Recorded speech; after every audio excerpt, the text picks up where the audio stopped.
Ternyata ini ketakutan terbesar Jokowi jelang akhir masa jabatan. Pemerintahan akan segera berganti tahun ini seiring dengan hasil ketetapan pemilu 2024. Artinya, masa jabatan Presiden Joko Widodo, Jokowi, akan habis dan digantikan oleh Prabowo Subianto. Terkait dengan persoal perekonomian, Jokowi sempat mengutarakan kekhawatirannya terhadap peredaran uang yang semakin kering, meskipun pertumbuhan ekonomi Indonesia masih sekitar 5%.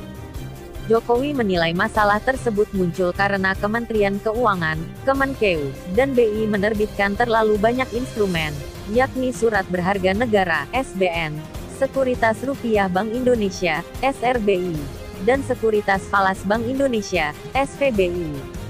Jangan semuanya ramai membeli yang tadi saya sampaikan ke BI maupun SBN meski boleh-boleh saja tapi agar sektor real bisa kelihatan lebih baik dari tahun yang lalu, ujar Jokowi di pertemuan tahunan Bank Indonesia, PT BI, di kantor pusat BI, Jakarta. Dikutip Senin, tanggal 12 Februari tahun 2024. Untuk diketahui, data BI menunjukkan, posisi M2 pada Desember tahun 2023 tercatat sebesar Rp8.824,7 triliun atau tumbuh 3,5% YoY. Angka pertumbuhan ini terpaut jauh dengan kondisi September yang masih menyentuh angka 6% YoY. Satu di antaranya kondisi tersebut disebabkan oleh pertumbuhan dana pihak ketiga, DPK. Per Desember tahun 2023, DPK hanya tumbuh 3,8% YoY menjadi Rp8.234,2 triliun, sedangkan kredit naik 10,38% YoY menjadi Rp7.044,8 triliun. Pertumbuhan DPK sebenarnya sudah lebih tinggi dibandingkan November tahun 2023, 3,04%, dan Oktober tahun 2023, 3,43%.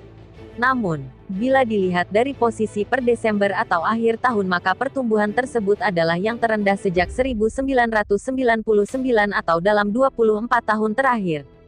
Sementara itu Bank Indonesia melaporkan kondisi likuiditas perbankan pada awal tahun ini menguat.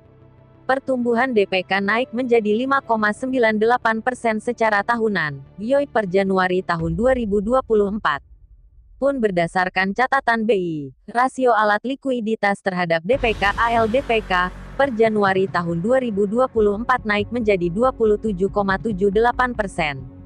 Adapun capaian awal tahun ini meningkat signifikan dibandingkan dengan capaian Desember tahun 2023, di mana DPK hanya naik 3,8% YoY. Gubernur BI Peri Warjio mengatakan bahwa hal tersebut akan menjadi modal kuat mencapai target pertumbuhan kredit tahun ini sebesar 10% sampai 12% secara tahunan. Dasar keyakinannya, pertumbuhan kredit demand akan naik, pertumbuhan akan naik, katanya, dikutip Senin, tanggal 18 Maret tahun 2024. Selain itu BI mengungkapkan saat ini sejumlah pelaku usaha perbankan mulai memindahkan dananya dari sejumlah instrumen keuangan seperti surat berharga untuk penyaluran kredit. Strategi bank-bank salurkan kredit untuk penuhi dananya di samping DPK adalah memindahkan dana yang sekarang ditaruh di surat-surat berharga untuk penyaluran kredit, jelas Peri. Terpisah, Ketua Dewan Komisioner OJK Mahendra Siregar mengatakan bahwa sektor jasa keuangan juga perlu mencermati kondisi geopolitik dan ekonomi global. Di Amerika Serikat capaian inflasi cenderung sticky di tengah pertumbuhan ekonomi yang solid, mendorong meningkatkan perkiraan no landing, katanya dalam konferensi pers rapat Dewan Komisioner OJK Februari tahun 2024, dikutip Senin, tanggal 18 Maret tahun 2024. Kemudian di Eropa, ekonomi Jerman dan Inggris mengalami kontraksi dan mulai memasuki resesi dengan tingkat inflasi yang cenderung turun. Sementara di China, perekonomian berada di bawah rata-rata historis dengan tekanan di pasar keuangan yang terpantau meningkat. Dari sisi geopolitik, tingginya eskalasi di beberapa kawasan memunculkan risiko instabilitas yang berimbas pada kenaikan harga komoditas ke depan. Dari dalam negeri, kata Mahendra, perekonomian terpantau solid, tercermin dari pertumbuhan ekonomi kuartal IV 2023 yang tumbuh 5,04% secara tahunan, YoY.